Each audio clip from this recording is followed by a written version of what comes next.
This I wanna nail sports to the bone. Top blogger, top YouTube channel. No matter which sports, here we got it covered. Subscribe and hit the notification bell. Hey, what's up, Sports to the Bone family? How are you guys doing?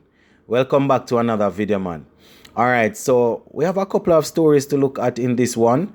We see where the West Indies under 19 players, they went down to the India under 19 team in an official warm-up game as they continue their preparation for the World Cup. Right, we also see where Graham Smith over there in South Africa, he actually summoned some of his players, calling them in, letting them know that here what, you might have to put down some of those franchise offers that you guys are taking up because you will be needed for your team, and the team comes first, the country comes first. So that is a topic that we have, we are always discussing whether or not players should return once their national team needs them. So we're going to take a look at that, and we're going to finish off with the Africa Cup of Nations. Yeah, man, some football going on over there. As we know, a lot of the Premier League stars are now back in Africa as they look to compete in this prestigious competition. So we're going to be zooming in on that. But before we go any further, my viewers and subscribers, I'm going to ask you to go right ahead and hit that subscribe button if you have not yet subscribed. Also, make sure that you leave a like and drop a comment, and remember to turn on the post notification bell. So once we are live, you will get a chance to know or if we upload a video. So I'm gonna be sharing a couple of pointers from the Sportsmax website that they are reporting on the West Indies under 19 game. So they said the West Indies under 19s did not have the best showing ahead of the start of the ICC under 19 World Cup, right? They went down heavily to India as they lost by 108 runs. Yeah, man, 108 runs, and that went down yesterday. Now, apparently, India batted first and made 279 or 278. You understand? And we were only able to muster 170 all out in 43 overs. So this is something that I'm really concerned about because, in all of the games thus far, we are always hovering in under 200. You understand? So that is something that we need to look at. Going into this World Cup is going to be tough for us. I think it starts this weekend actually. You understand?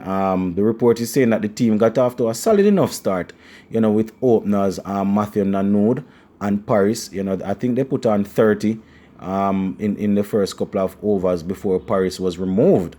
You understand? So they lost wickets at regular interval. Teddy Bishop, who is a man that we expect to really stand and make some runs for us in the World Cup, he didn't have a strong game at all.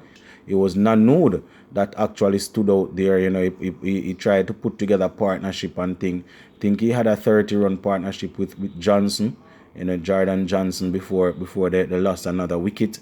And, things just didn't work. Akeem, didn't score. He went for a duck. A couple of the other guys, the vice captain and Giovanni De Pisa, they also didn't do much. So not much to report about. It's just Nanood with his 52 off 101 balls that really was able to stay there for us before he was dismissed.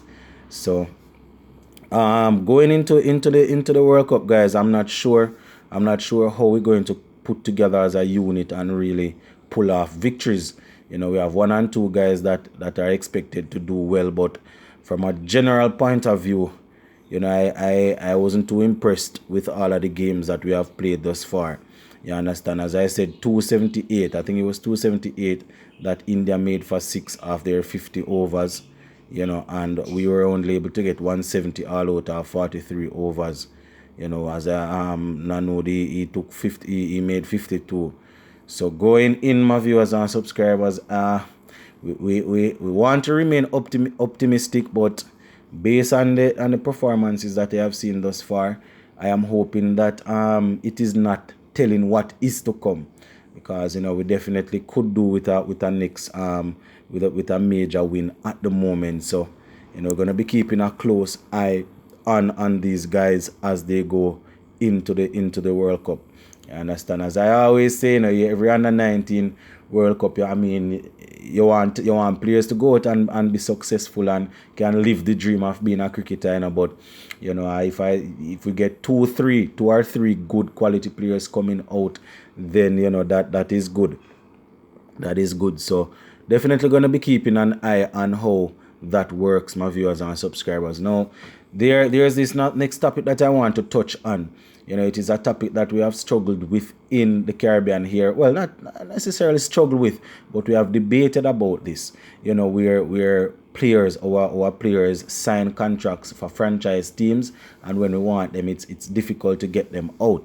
So I'm going to be sharing something that it's related to South Africa, and I am on the Circle of Cricket website, and here they are saying NOC for South Africa cricketers to participate in Pakistan Super League. No NOC, right?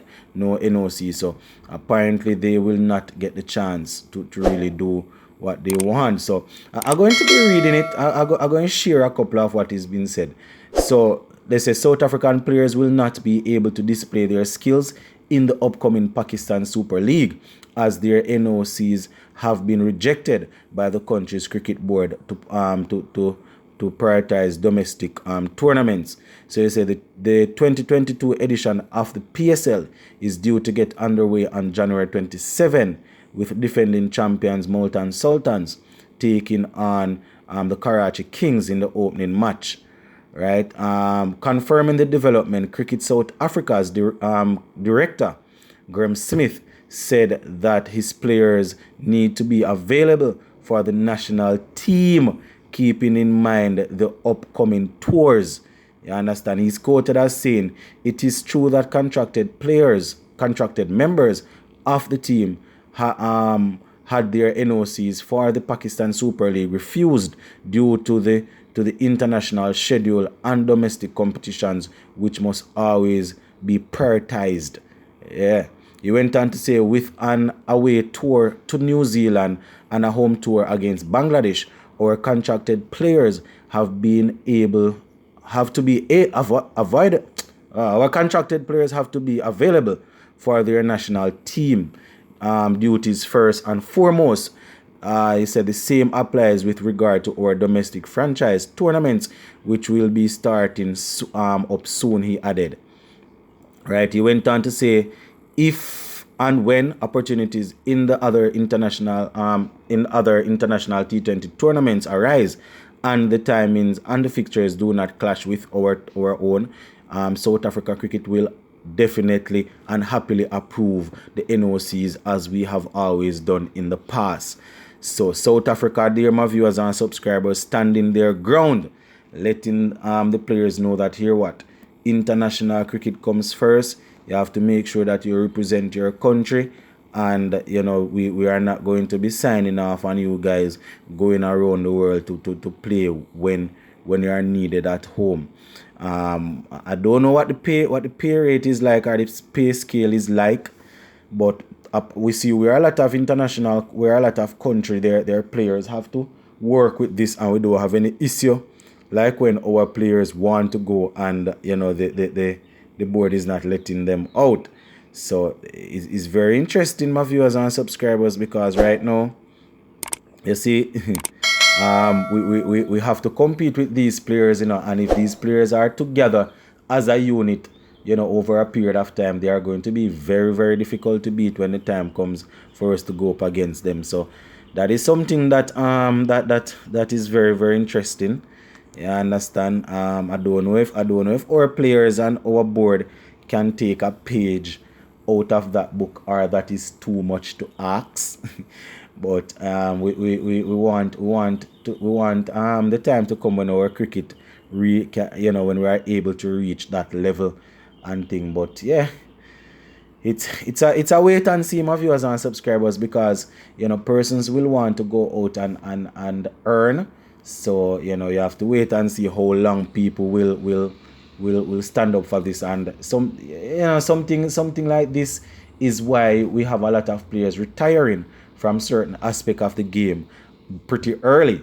You understand? A man might retire from ODI, from Test cricket or ODI and just play T20 because they want to be free. They want to be up and about, growing around the world and collecting the dough. You know, but it is what it is, my viewers and subscribers. With opportunities out there, you can expect that players are going to be hunting it down.